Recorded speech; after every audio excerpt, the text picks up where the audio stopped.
بسم الله الرحمن الرحيم والسلام عليكم ورحمة الله وبركاته. النادي الرياضي الصفاقسي الترجي التونسي 2-1 لأبناء باب سويق.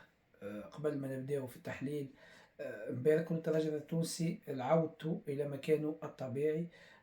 3 نقاط يساوي اعتلاء الصدارة، كما نقولوا عاد الدر إلى معدنه.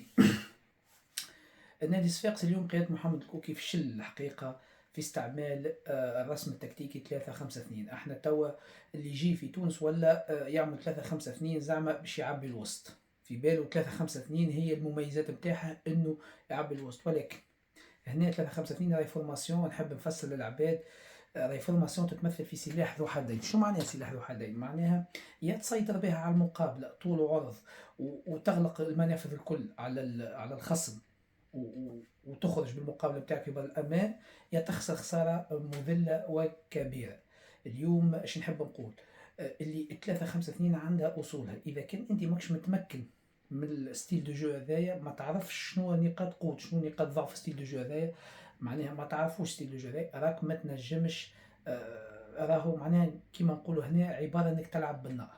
باهي، هنا ملاحظه بسيطه نحب نلاحظها. اليوم كان جا الترجي اللي الترجي نعرفه انا، اللي تربيت عليه انا ونعرفه وكبرت عليه انا. راهي اليوم في صفاقس كانت تتكبد نتيجة عريضة أمام جماهيرها، كانت تكون كارثة في صفاقس. ولكن اليوم الترجي لم يستغل أخطاء الكوكي، بل النادي الصفاقسي اليوم ظهر بظهور مشرف، يمكن من أحسن المقابلات بشهادة كل الفنيين اللي لعبتها صفاقس في الموسم هذا، من ناحية خلق الفرص وتهديد مرمى الترجي الرياضي التونسي. يعني هنا لو كان النادي الصفاقسي اليوم عنده دوز اتاكون جو دي بيان دوز اتاكون، وركزوا معايا في اللي زوز مهاجمين، كانوا يجسموا على الأقل 70% من الفرص اللي جاتو، كانت النتيجة تكون غير النتيجة اللي فات عليها مقابلة اليوم. ونعرف اش قاعد.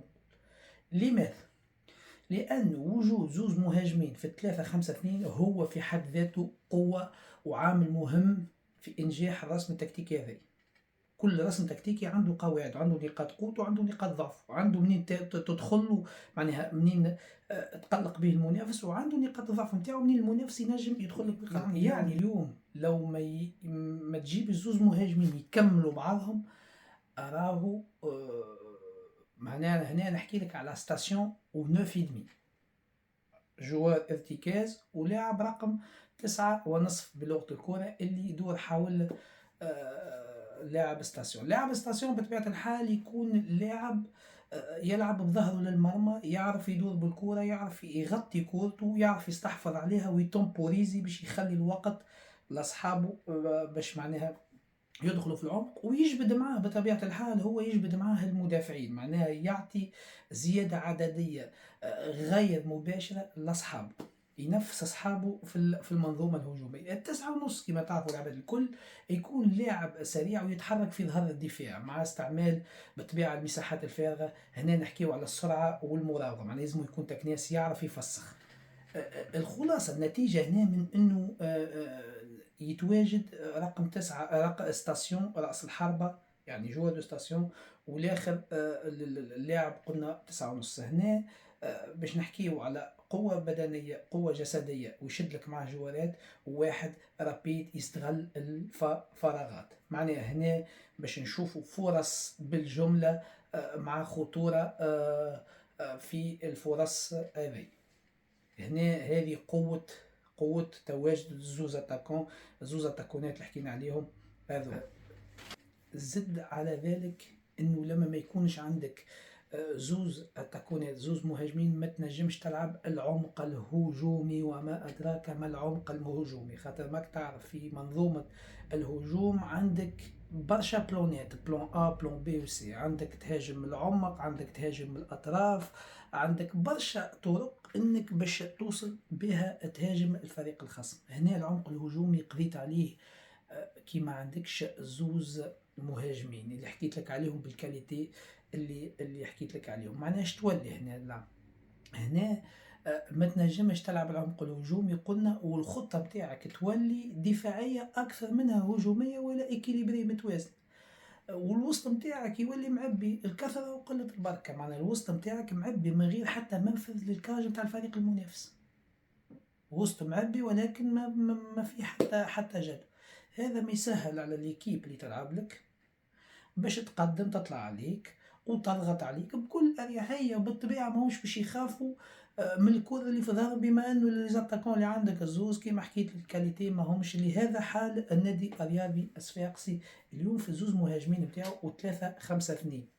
هنا يقعد لك حل اخر، قلت لك ما عندكش العمق الهجومي باش تهاجم كما قلنا من الاجنحه نتاعك اللي هما في نفس الوقت هما اظهر هذوك، معناها في الحاله الدفاعيه في البلي ديفونسيف في الانطواء الدفاعي باش يكونوا هذوك لي زاريير لاتيرو نتاعك.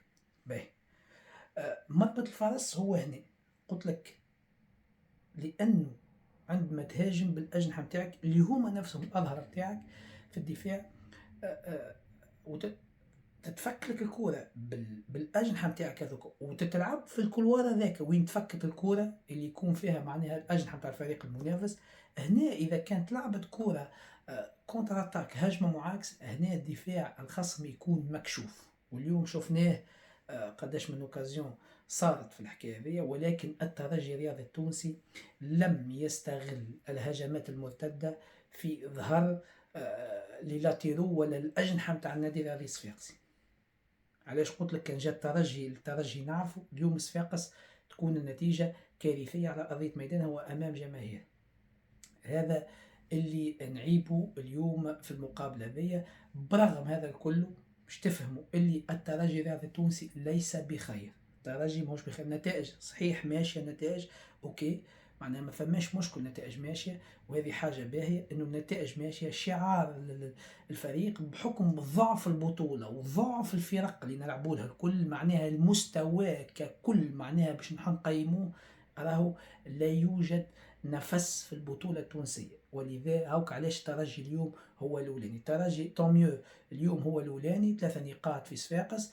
أنا ما يهمنيش فيك ضعيف قوي ماكش ضعيف، ولكن أنا اليوم باللي كونديسيون اللي عندي باللي كونديسيون اللي عندك ربحتك في بلادك واعتليت المرتبة الأولى. مبروك للترجي التونسي مرة أخرى باعتلاء الصدارة.